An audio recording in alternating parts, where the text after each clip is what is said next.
Hello दोस्तों, मैं trans नमस्कार। मैं दीवान सिंह। मैं बताना चाहूँगा कि हम अपने चैनल पर जो भी कोर्ट केसेज होते हैं, चाहे आर्मी की पेंशनर्स के हों, चाहे बैंक पेंशनर्स हों या दूसरे हों, हम उनकी जानकारी यहाँ देते रहते हैं। वैसे आजकल अधिकतर समय मेरा बैंक पेंशन अपडेशन पर जा रहा है, और इससे पहले हम जो OROP के केसेस थे, आर्मी के केसेस थे, एक्स बार उस पर केस बनाया करते थे। लेकिन जैसे ही कोई बढ़िया न्यूज आती है तो उसको हम यहाँ डालते हैं। ये केवल और केवल आर्मी के, आर्मड फोर्सेज के पर्सनल के लिए है और बहुत ही इम्पोर्टेंट है। तो सबसे पहले तो बहुत खुशखबरी DSC वालों के लिए है, जो बहुत ज़्यादा परेशान हुआ करते थे। अभी सुप्रीम कोर्ट का एक फैसला आया है और इसकी जानकारी मेरे को जितेंद्र कुमार देव, इनके नंबर वगैरह भी यहाँ पर लिखे हुए हैं, और ये AFT दिल्ली में वकील हैं। ये कहते हैं 13.5 वर्ष की सेवा पूरी करने के बाद सेवा से निवृत्त हुए DSC कर्मियों को दूसरा पेंशन आर्मी पेंशन के अलावा प्राप्त करने का अधिकार है। माननीय भारत के सर्वोच्च न्यायालय ने उनके पक्ष में फैसला सुनाया है। सरकार ने DSC नौकरी में 13.6 से 15 वर्ष की सेवा के बाद DSC सेवानिवृत्त होने वालों के लिए दूसरे पेंशन के खिलाफ अपील दायर की थी। यानी भारत सरकार ने की थी, भाई 15 साल की नौकरी कम से कम चाहिए, 13.5 वालों को नहीं देंगे। लेकिन इसको, ये आपकी जो SLBC संख्या जो है 2024 की, इसको खारिज कर दिया है माननीय सुप्रीम कोर्ट ने। और ये माना है कि यदि DSC में मिलिट्री में सर्विस करने के बाद, आर्मड फोर्सेस में सर्विस करने के बाद किसी की 13.5 साल की सर्विस, तो उसको दूसरी पेंशन मिलेगी। कृपया सभी DSC कर्मियों को हमारी हार्दिक बधाई दें और इस संदेश को व्यापक रूप से साझा करें ताकि अधिक से अधिक लोग इस फैसले का लाभ उठा सकें। ये तो है DSC वालों के लिए। और मुझे लगता है DSC वाले बहुत सारे ऐसे लोग हैं जिनकी 14 साल की सर्विस हो चुकी है, उनको पेंशन नहीं मिल रही है, 15 साल की हो रही है, नहीं मिली है।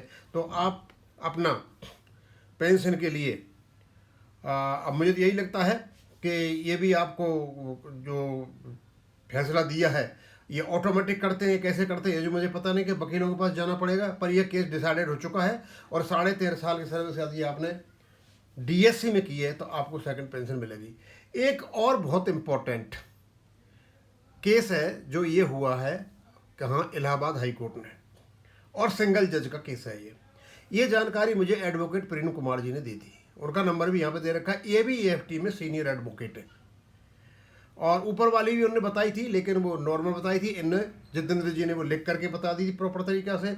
और ये न्यूज़पेपर की कटिंग है, इसको पढ़ के बता देता हूँ और आप इसका खुद स्वयं अर्थ लगा सकते हो। प्रयागराज इलाहाबाद हाई कोर्ट ने कहा है कि यदि कोई पूर्व सैनिक सेना से सेवानिवृत्त होने के बाद सरकारी नौकरी में पुनर्नियुक्त होता है तो उसकी पिछली सैन्य सेवा को वेतन निर्धारण और पेंशन लाभ के लिए जोड़ा जाना आवश्यक है। वेतन का निर्धारण भी करना पड़ेगा और पेंशन का लाभ भी देना पड़ेगा। यह आदेश न्यायमूर्ति गर्मा प्रसाद की एकल पीठ ने मैनपुरी के हवलदार सिंह की याचिका स्वीकार करते हुए शिक्षा विभाग को 8 सप्ताह के भीतर सभी बकाया भुगतान करने का आदेश दिया। याची हवलदार सिंह ने 4 जुलाई 1981 से 31 जुलाई 1996 तक भारतीय सेना में सेवाएं दी। वहाँ से सेवानिवृत्त होने के बाद उन्होंने BTC प्रशिक्षण पूरा किया। 2011 में मैनपुरी के एक प्राथमिक विद्यालय में सहायक अध्यापक के पद पर नियुक्त हुए।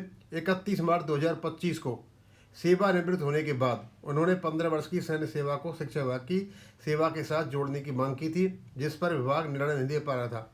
इसके खिलाफ उन्होंने हाई कोर्ट का दरवाजा खटखटाया। सुनवाई के दौरान स्थायी अधिवक्ता ने स्वीकार किया कि याची इस लाभ का हकदार है, पर दलील दी कि एक अन्य समान मामले में प्रस्ताव शासन के पास लंबित है। हाई कोर्ट ने सरकार के इस रुख पर नाराजगी जताई, कहा कि प्रशासनिक प्रक्रियाएं कानूनी प्रावधानों से ऊपर नहीं है। एक बार जब विभाग याची की पवित्रता को स्वीकार कर लेती है तो उसे प्रशासनिक अनुमोदन के नाम पर अनिश्चितकालीन इंतजार नहीं कराया जा सकता। लिहाजा कोर्ट ने इसको याचिका स्वीकार कर ली। ये सारी मैंने पढ़ के बता दी है। लेकिन यहाँ हमारे बैंक पेंशनर्स के लिए एक बहुत ही इंपॉर्टेंट न्यूज़ है। हर कोर्ट से आ रहा है कि जो प्रशासनिक इंस्ट्रक्शंस होती है ना, वो लेजिस्लेटिव इंस्ट्रक्शन से ऊपर नहीं है। लगभग वही हमारे यहाँ पर 35/1 का केस है। अब उसको ज़्यादा नहीं करूँगा मैं, ये जानकारी देनी थी। अब जिसके पास जाएगी, जैसे संबंधित है, वो अपने आप जा करके संबंधित लोगों से बात कर लेंगे। थैंक यू, धन्यवाद।